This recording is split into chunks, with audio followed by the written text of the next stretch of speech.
Hi, I'm Heather Poduska, personal brand strategist for entrepreneurs who are ready to make their mark and make their money. Welcome to Thrive, the show where I bring you tips, resources, and people to help you create a more abundant life and business. You're in for high-value content coming to you from industry leaders who are growing their business, making an impact, and rocking their brands.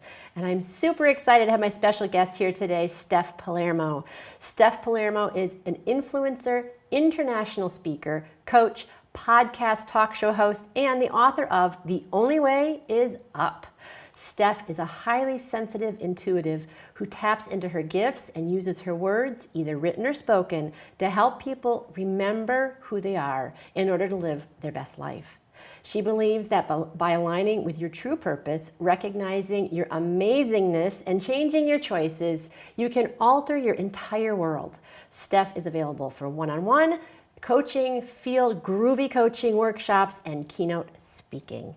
Thank you so much for being here, Steph. I'm thrilled. Thank you for having me. And we're neighbors. You're Yes. local girl, so I'm sure a Yes. lot of people who are watching this are going to be like, "That's our girl." I know it's exciting. Yeah. So how did you end up an intuitive? Can you tell us a little bit about what that is? Because some people know, and some people are like, oh, "What does that mean?" Well, I've known from a very early age that I sensed energy and people's feelings. I just didn't have a name for it, and I always kind of knew things. I dreamt dreams, things like that, and I could sort of see the whole picture. I actually thought everybody could see what I could see until I started to really research and understand my gifts. Until somebody once said to me, "Oh, you're an empath." I was like, "Oh, is that what that is?" So and really what it is I'm very sensitive to people's energies, and I can sense what's true and what's not true, and really it depends on the situation, but I might know things about them. I have a gift of knowing as well. I may be able to read their souls. It depends on the situation, but I use that in conjunction with the School of Hard Knocks, growing up with, in my close-knit Sicilian family and all that craziness, as well as living with a rare disorder my entire life. And we're going to talk about all of those things because there's so much lot. there to talk about. It's a lot. And how do you use it? Who works with you, and how do you use that to help people? Well, it's funny because I do this in my everyday life with friends. So it sort of morphed and evolved into what I do with clients. But I would be talking to somebody and I said, "Okay, now listen," and I would be able to say things to them, and and I've had people call me the next day and said, "Oh, this happened, that happened." So basically, my ideal client would be somebody who is going through a transition, but is somebody they know they're not living their best life, but they know they want to. They know that they're sort of on a monotonous treadmill and they want to make changes. Maybe they have toxic people around them. Maybe they want to change their environment. Maybe they want to change their job. They don't really know what their gifts are and what's inside of them. Maybe they've gone through a divorce. They're ready to get into the dating world. I'm very good with the relationships and how to deal with tough conversations, whether it's with your kids. I've had to do it. Yeah. We all have these things. So Yeah. I work diligently in my own personal life to walk that walk. Yeah. And to do what I call my clients and audiences to do. So it's like life coaching, and Yes. really. So do you feel like everybody has that gift, or that that some people are just more tuned in to their intuitive gifts, or do you feel like some people have it and some people don't? Well, on a natural level, everybody can be empathetic. You can kind of put yourself in somebody else's shoes. It's very different from sympathy. Sympathy is when you sort of feel bad for somebody, but empathy is when you say, "Yeah, I know what it's like to go through a breakup. I know what you're feeling." But there's a higher level. It's like they're spiritual gifts that are raised to a different level, and not everybody is that sensitive. Do I think they could be? I don't really know. Maybe. I think that if you align and you tap into your higher power, I think anything is possible. So can you give us an example of something specific that happened where you were like, oh, this is different. What I have is different. I was able to see this or sense that. Is there any like memory specifically that you were like, oh, okay, this is what this is?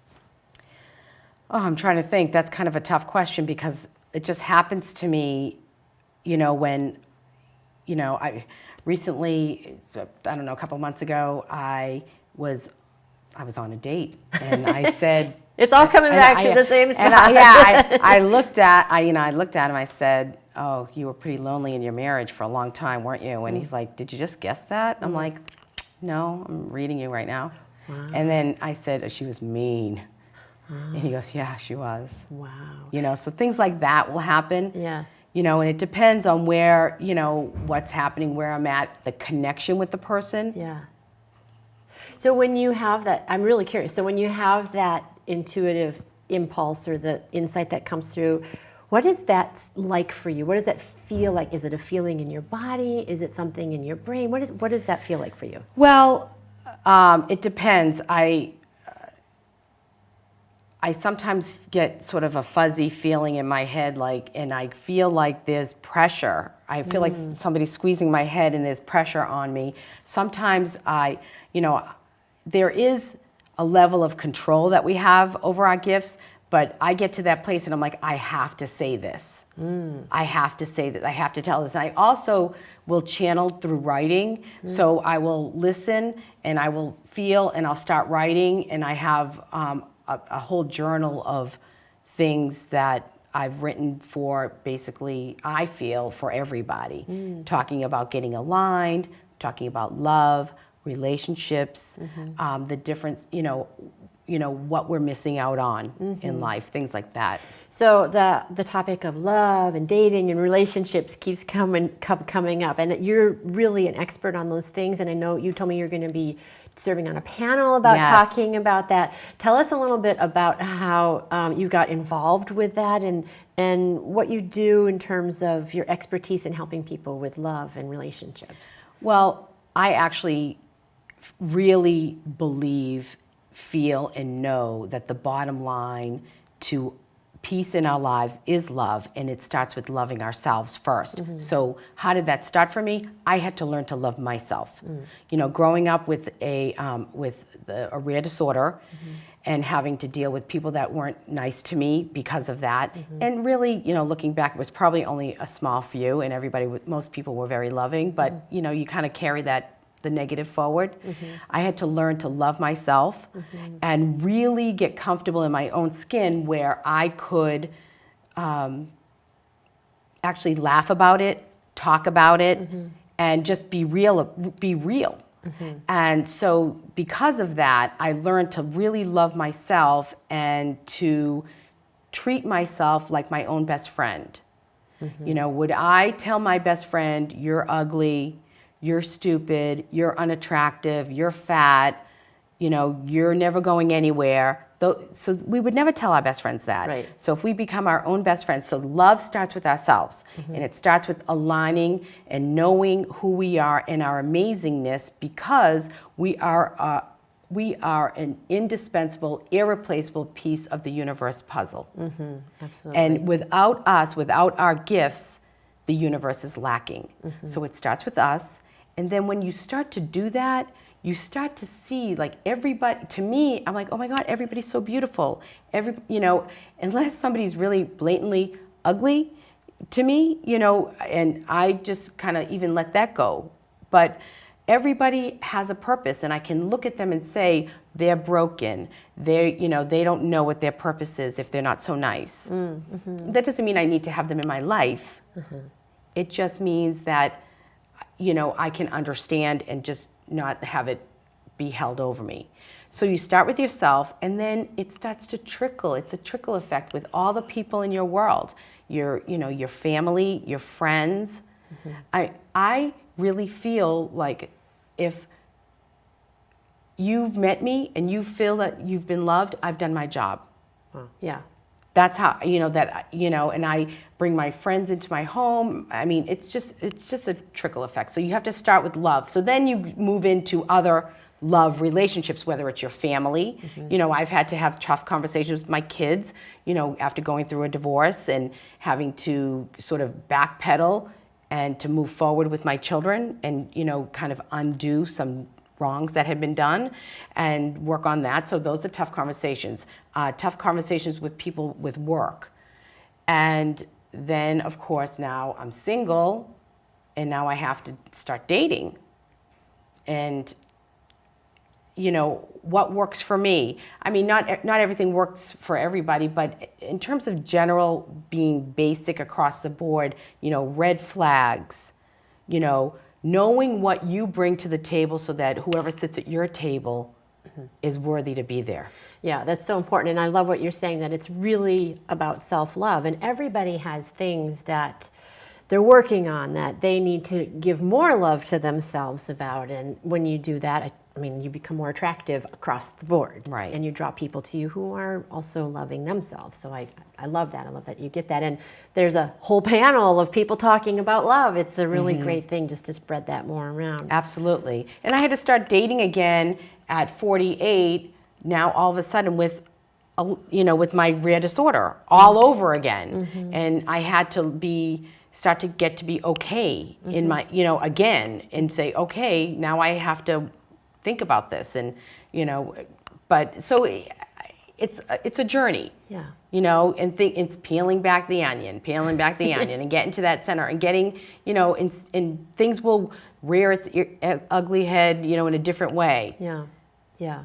And I think that's true we get sick of onions sometimes. We're like, can't we just be fully baked already? Right. Right. We're constantly peeling. And I think everybody can relate to that because everybody has their own layers that they're peeling back. Right. Absolutely. And you've been a really great advocate and spokesperson for loving yourself. And you mentioned a couple of times your rare disorder. Can you tell the audience a little bit about your speaking experience and about your disorder and how you really have a powerful message that you want to get across to people? Right. I actually speak to, two different topics. One is the feeling groovy within yourself and loving yourself, and that's for everybody. And I was recently the keynote speaker at the Global Nursing Conference in Dubai. Wow. And I spoke to healthcare nurses, healthcare educators from around the world about what it's like to live with a rare disorder. And my message is basically almost the same as what I talked to over here, and it's about, understanding and loving one another and, knowing that, the majority of rare disease patients are children, and most of those children will not live to the age of 5. Wow. So there's children that are sitting in the back seat of the car going by the park that will never play in the park. So what is their best life? And how can doctors and nurses take care of those patients? Because in the United States, it takes 7 years to diagnose a rare disease or disorder. Wow. And by that time, it's a lot of times it's way advanced and cannot be treated. They don't have drugs. The insurance companies don't pay. And so, and a lot of times you'll go into the doctor and they won't even know what you have. Well, if it's a rare disease, Right. they probably haven't encountered it before. There's like one line in medical school. Yeah, right. So how do these nurses and doctors treat patients that come in? This is what I spoke about. And that's my message when I speak to rare diseases and rare disorders is understanding that there's a mom sitting by a child's bed and nobody knows what's wrong with them. So what would you say to the parent of a child and they haven't gotten the diagnosis yet and they're still searching and they don't know what to do or they don't know where to turn and they feel like they're hitting roadblocks left and right? What would you say to that person? It's funny. The first thing that we do as parents is we get in fix-it mode, right? Let's fix it. Let's call the doctor. Let's call this one. Let's call that one. And that is definitely a necessity. But the one thing that sometimes falls by the wayside is how that child is feeling. It's so Knowing important. that they're different from everybody in school. They have to come in late because they're in doctor's appointments, or they maybe, have some apparatus I would come home from operations with, gadgets on my arm, and kids are like gawking at you, and it's uncomfortable. Understanding that they're different, that they can't do, and really validating their feelings. So there has to be two things going on: taking care of the body and taking care of the heart. So I would say to parents, don't forget that. And I think today people are different. They'll go to therapy. It's not so taboo. But back when I was growing up, that wasn't. My parents just dealt with it the best they could. Oh, don't listen to them. They're not. They're just whatever.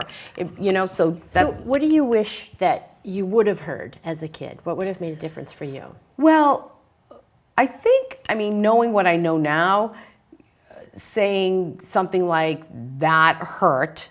That's awful that you feel this way. You are beautiful just the way you are, and you don't have to change for anyone. Can you imagine how bad that child feels about themselves? And try to, why would somebody like that say something? Why would somebody say that to you? Let's try and figure this out. Are they nice? Are they mean? Are they having a hard time at home? What is going on with that child that they would be this way to you? And you believe me, there's adults that act weird. So how? Because I think it is something that people struggle with. Like how to best show up for somebody who seems different in some way, in any way, whether it's a rare disorder or just different from you are. If somebody is wants to be appropriate and sensitive and connective, and how should they approach you in a common sense way, of course, of being nice and kind, but is it appropriate to just ask what your comfort level is talking about, what's going on for you? How do you think people should really embrace that? I think it sort of depends on where the other person's at. I mean, where I'm at right now, you could certainly come out and ask me the questions. But I think, 10 or 15 years ago, I was still struggling. Yeah. I had to go, it was very hard for me to go into my children's classrooms to be mystery reader because I was afraid they were going to be mistreated because of the way I looked. So, because I experienced that when I was a kid. Right. I had, people that, I had somebody say to me, hide your hand, the kids are bothering me. And that was painful. Of course. So I think it depends on where everybody's at, but I think just being normal. Yeah, being normal. Just be normal. It's kind of hard. I was just saying, just being real about stuff and being able to laugh about things. If it depending on my comfort level is, I'm pretty good with my friends. So it's I would say something funny like, oh, I can't hold that. Sorry, somebody needs to help. I can't go to the bar and get all the drinks, everybody, because I can't hold them. Yeah. So I need somebody to help me. Well, kindness is always appropriate in all circumstances. And I love what you were saying about the kids, and I think it's true as adults too, no matter who you are, to be validated, to be seen. Right. And to say, I see you, that must be hard for you. What do you need? I think that those are all really important questions. Absolutely. And, and teach your children, because my kids knew that I was going to blow a gasket if I found out they made fun of somebody or left somebody out. And in fact, one of my kids, when he was pledging at his fraternity, there was he was already in. There was a boy that was pledging, and he had something wrong with his hand or something different. Not wrong, different. And the other brothers didn't want let him in, and he advocated for that child. So that student. So my kids will always be an advocate for somebody that's not quite like them. It's so funny. Right before we came to do this, I was reading something, and it was just a quote about don't be apathetic around hate. It's not enough to be neutral. If somebody's being mistreated, it's not enough to just stand by and do nothing. Like it's at stand by. Right. You have to be active and vocal when you see something that is hurtful to somebody else. So I have a problem with lukewarm people across the board. Take a stand one way or another. That's just me. So yes, and doing the right thing, standing up for somebody who who obviously needs it is really important, wherever it is. Yeah, whatever. I totally agree with that. And you're doing a lot of work to help women, I assume not just women, but women primarily, to really step into their own. And I know you have a really, it sounded fabulous, event coming up in Sicily. Yes. Can you tell us a little bit about that, what you're going to be doing there? I'm excited. This is an exclusive retreat for 5 women. And it's in Terracini, Sicily. It's right outside of Palermo, which is my last name, so I love it. I love being there. And we are walking distance to the beach, but we're going to adopt the ancient way of being, the way that, time has kind of stood still in Sicily. The road system is old, and there's very little Wi-Fi, and the way that they eat and relax and take their siesta. We're going to do all of that along with Feel Groovy talks, and one-on-one with me. We're going to do a winery tour. We're going to have a cooking lesson. Nice. All the meals are included. And we're going to do yoga every day. It's going to be lovely. It's going to be and everybody's going to breathe, and it's going to be a sense of community, and it's going to be lovely. I love that, because we are like this so much of the time, and it creates so much stress, and I think it's really hard and in some ways impractical to get away from that in your daily life. And I think sometimes having a retreat, whether it's in Sicily or in the mountains somewhere, wherever, to force yourself to tap back in and to slow down and connect. And I love that you're talking about the old ways and the food. And I think I read something in your bio about your connection to food as well. And are you still really into food? Well, yeah, I love it. I love to cook. I love to entertain. And, and all of my friends from here, from Boston, are the same. They all, I said, what are you cooking? We talk about it all the time. I love going out to eat. I have to watch it because I like it too much. Don't we all? So, but I do enjoy great food. Is there a special Sicilian recipe that you love to make in particular? Well, it's funny. I have all my grandmother's recipes. So the Easter recipes that I will usually make is like a ricotta pie. It's like an Italian cheesecake. Or it's called casadede, and they're like a ravioli, but it's a pastry. So those are good. But I make all the sauce and meatballs and all that stuff. So you say sauce, because I know some people from Rhode Island and they say gravy. I know. I was brought up saying gravy. Were you? Oh, okay. I was.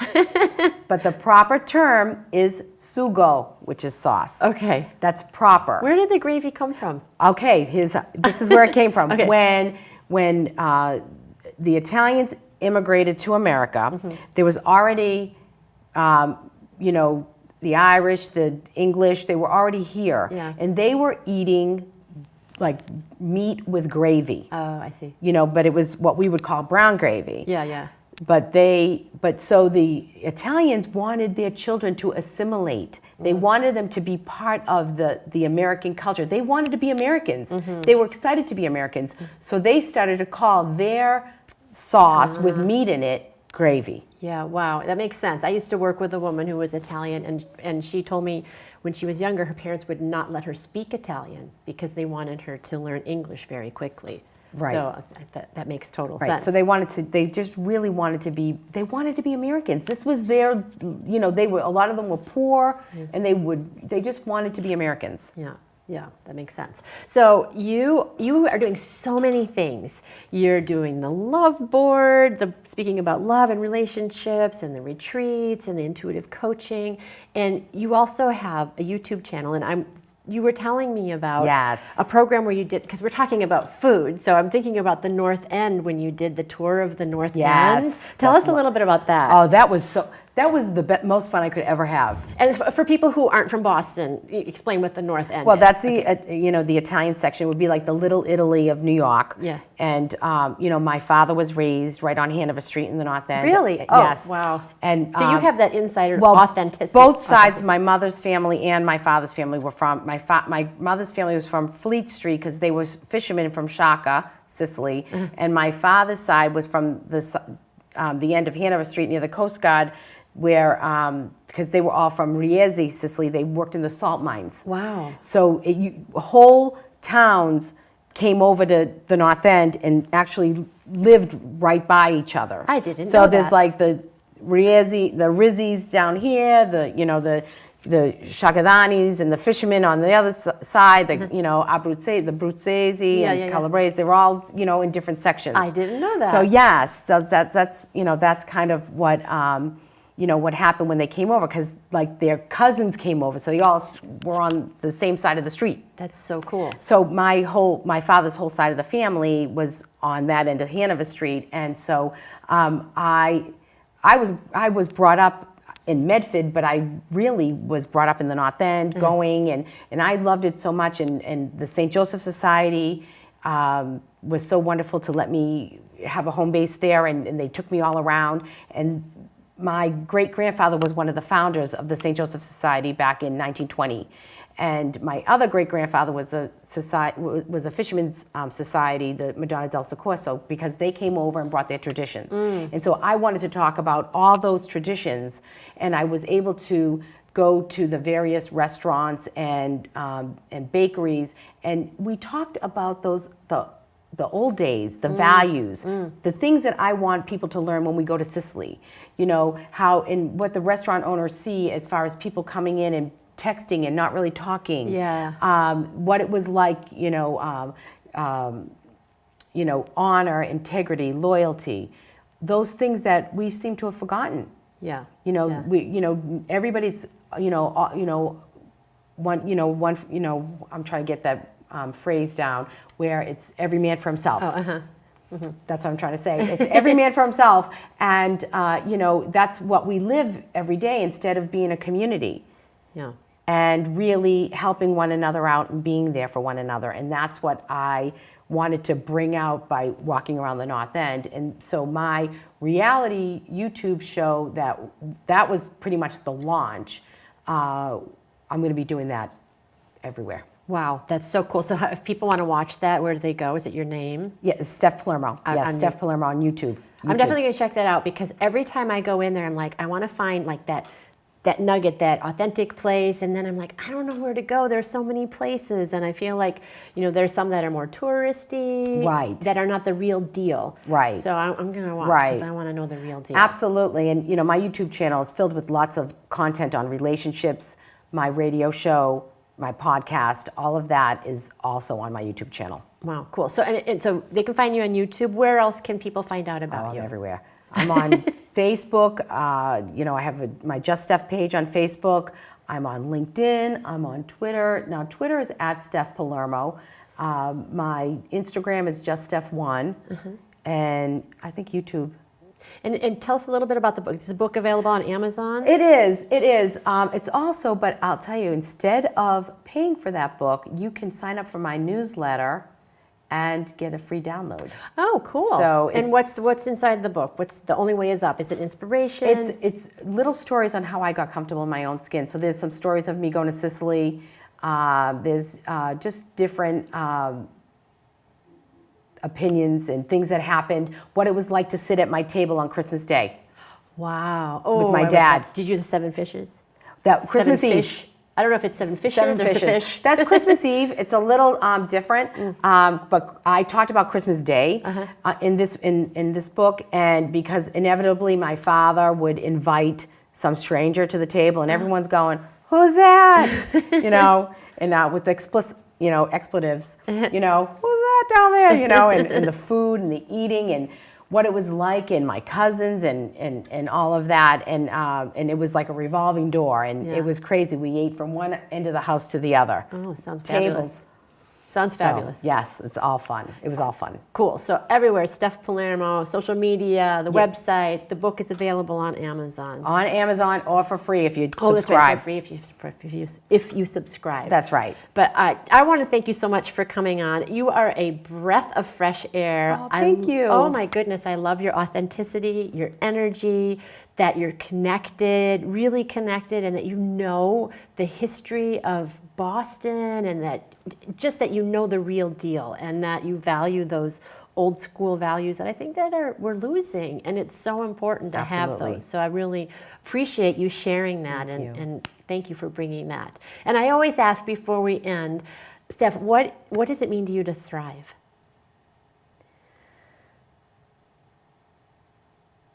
Thriving for me is living every moment as it comes and enjoying every moment where I'm at. Ooh, I love that. Being in the moment. Being in the moment, and just, if I'm with my friends, I'm with my friends. If I'm on a date, I'm on a date. I'm not somewhere else. If I'm with my kids, I'm with my kids, and just relishing that and enjoying and laughing and finding joy in all of that. I love that. Well, I have relished this moment. Thank and you. thank you so So much have for I. being my guest today. Thank you. Thank you for having me. Absolutely, my pleasure.